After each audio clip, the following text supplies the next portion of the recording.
My name is Anne Kathurima, the Programs Officer in charge of the Special Interest Groups, which is commonly known as the SIGs or the vulnerable groups. The observation of the SIGs came in after the recommendations, after the report of the 2013 that in the next election we needed to look into the component of how the SIGs as stipulated in the Kenyan Constitution, Article 100, are participating in the electoral process. And among the people in the SIG group include the women, the youth, children, minorities, and the marginalized groups.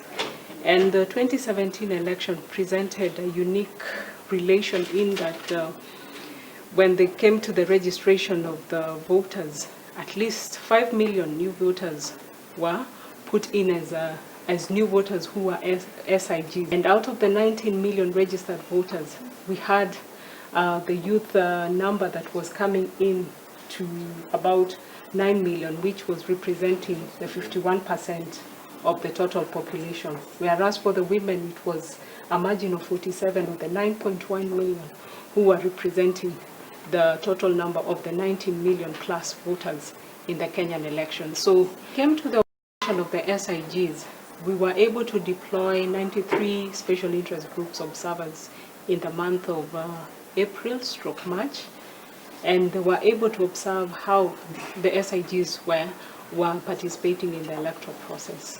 And out of the 93 of the SIG observers that were observing the process were people with disability, they were the young, the marginalized. So it came in and we were able to complement the process.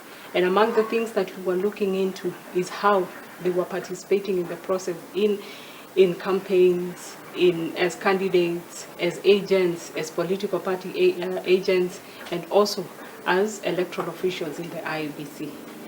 And among of the key factors or the key challenges that we were able to face, were able to observe is that most of the podiums in the political party rallies were not inclined to, or they were not SIG friendly.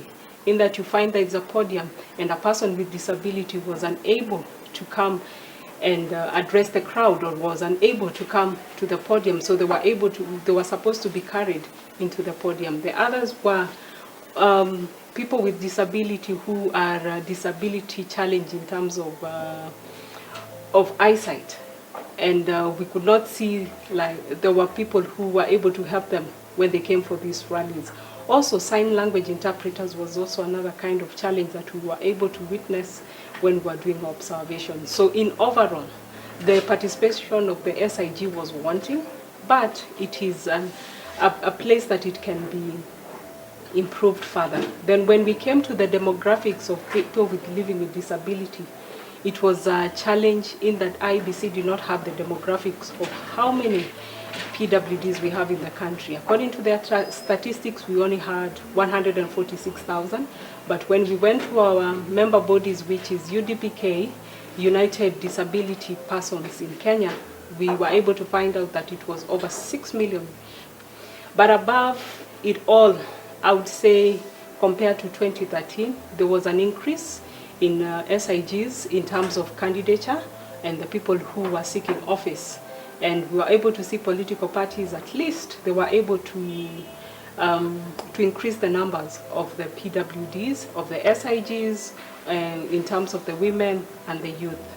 Then when it came to the party list, that is where another challenge came in that the names that were submitted to IEBC were for people for nomination into either in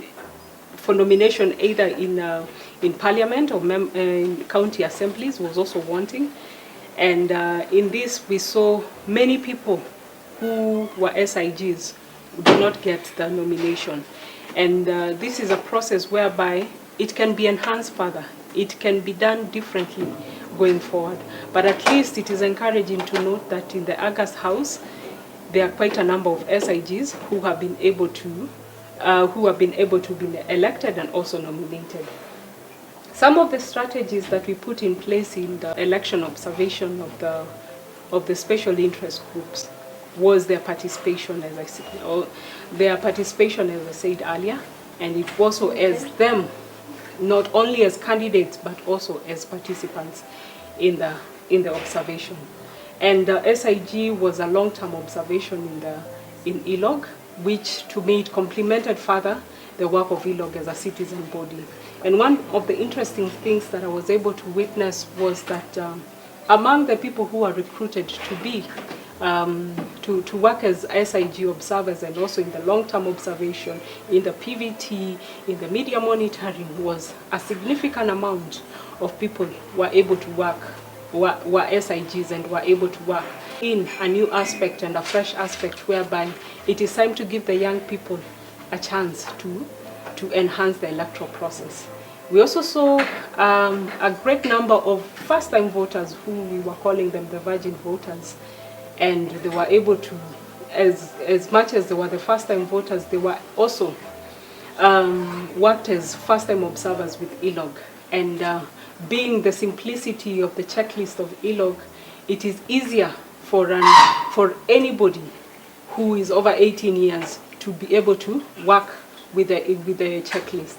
And when they were trained and deployed, it was great, it was encouraging to see, and even their work was able to show further. And also people living with disability. I had 2 observers who were who had disability challenges in terms of eyesight, and when it came to reporting, there was no challenge at all because they were able to put across their checklist, they were able to send it on time, and they were able to complement the observation further. Going forward, I would love to see more of young people in the observation space in Kenya. I would love to see where first-time voters are given a chance to observe this process, because knowing the checklist of ELOG, it is not rocket science. It is so easy and we are able to interrogate with it. Then also, when it comes to people living with disability, when we were doing, earlier on in the observation, IEBC had advised that they are going to put tactile ballots out for people with eyesight challenges are able to vote. We're using the tactile ballots. But when it came to that, we did not see any of them on the ground. So going further, my encouragement to the IEBC would be that they would have tactile ballots which are user-friendly for the people with disability challenges, and also for the people who cannot find their biometrics. Also, it can complement further on how it can work. When it also comes to the mapping of polling stations, it is great that IBC should, and it should be encouraged to work closer with the people with disability, so that when they're mapping them out, they will be able to find out and know which polling stations are better placed to use as disability friendly.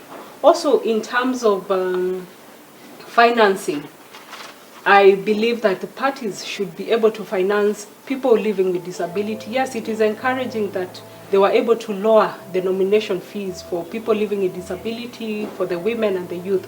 But my take is that why not do it free, so that we have more and more people participating in the electoral process in Kenya.